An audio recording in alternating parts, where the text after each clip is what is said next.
melalui kegiatan ekstrakurikuler tanpa harus mencari kursus tambahan di luar sekolah. Ini menciptakan pendidikan yang holistik atau akademik dan non-akademik. Oke, ada yang ingin berargumen lagi?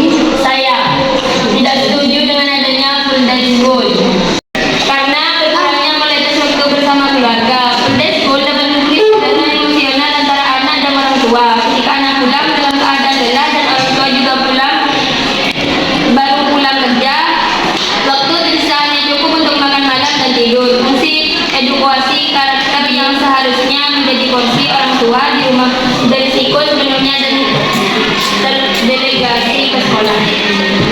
Oke, ada yang berargumen lagi? Saya setuju dengan argumen full day school karena penguasaan siswa yang lebih terukur sekolah sepanjang hari memastikan anak berada di lingkungan yang aman dan terawasi selama mereka bekerja. Hal ini meminimalisir risiko pergaulan bebas, kecanduan gawai di rumah tanpa kontrol atau aktivitas negatif di luar sekolah. Sekolah menjadi rumah kedua yang membentuk karakter siswa secara lebih intensif. Oke, argumen selanjutnya.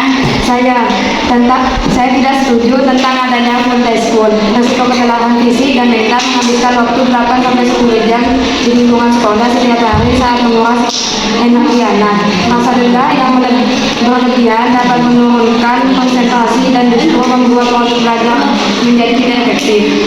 Anak kehilangan waktu untuk istirahat, bermain secara bebas, dan bersosialisasi dengan lingkungan tetangga di luar sekolah. Oke, selanjutnya sesi sanggahan. Ada yang ingin menyanggah? Ya. Saya ingin menyanggah tentang argumen kontra. Dengan PDS, ketika anak dan orang tua bertemu di malam hari, mereka sama-sama telah menyelesaikan kewajiban utamanya.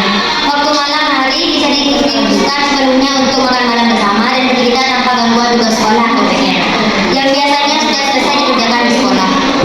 Oke, sanggahan. Ada lagi?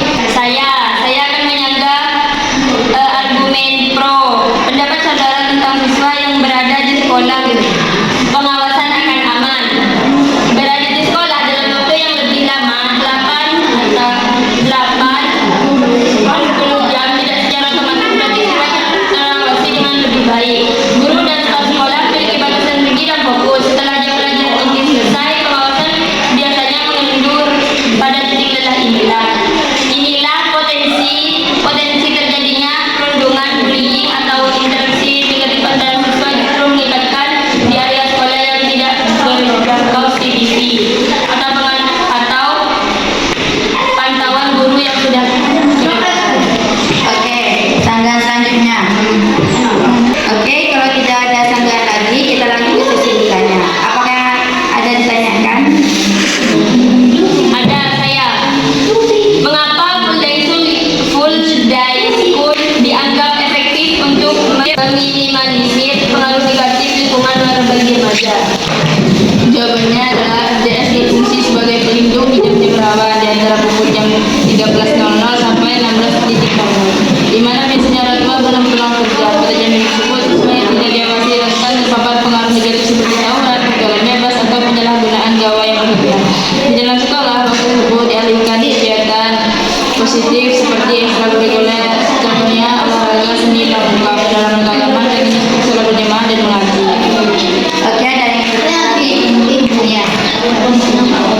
Bagaimana cara mengatasi kebutuhan dari siswa yang berada di sekolah hampir di 8 sampai 9? Jawabannya adalah pada manajemen dan jadwal tadi sekolah tidak boleh menerapkan mode jamak sepanjang